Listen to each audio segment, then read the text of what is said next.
One of the things I think this industry affords us is the privilege to work with many different cultures in many different places. Proverb that was used to be repeatedly said by one of my colleagues in PD Oman, who said, workers respect what supervisor inspect.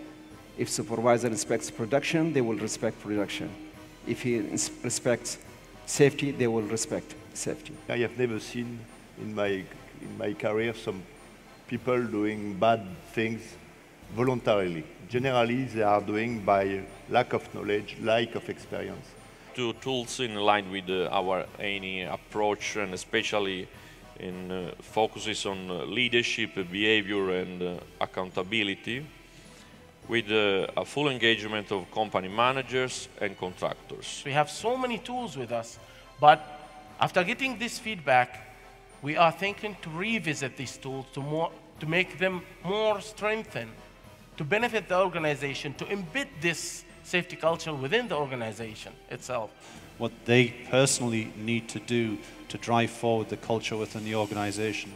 So something that is very, very targeted to the individual. The best way is to recognize, and it is also to recognize the best practices a bit more than it is done today.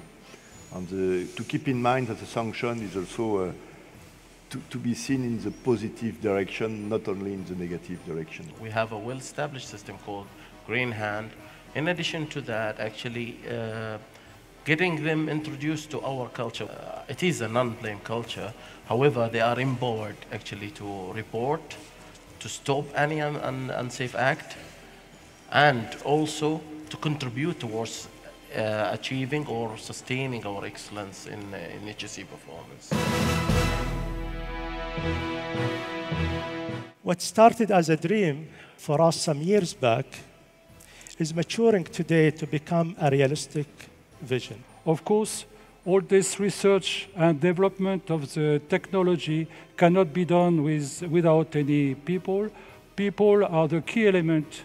Talented people are the key element in this system. More and more in the oil and gas industry, I see this divergence between people that really know how things work and people that have a good understanding of how things operate. This small round thing, this is a gas chromatograph. And this gas chromatograph, so it is very much miniaturized. Maybe in the next future it will be only the size of the small square in the center. We cannot do research without a talented manpower. And we have to capture the talented people and to try to bring them to our business in order to develop our research and our innovation. Trial and error that we have gone through is expensive, and it's probably not the best solution for this place. You learn a lot through deployment, and that's changed the game for us, because as we learn for deployment, we go back and we make the products even better, and we're working with vendors and suppliers. I think passion is very important in R&D. Without it, many of the technologies would have been killed probably from day one. If you're an operator, your asset is in the ground. If you're a service company, your asset is in your people and your technology. We see the IP not always in the technology, but in the ability to implement it, you know, and how to make it work. The solution is simple.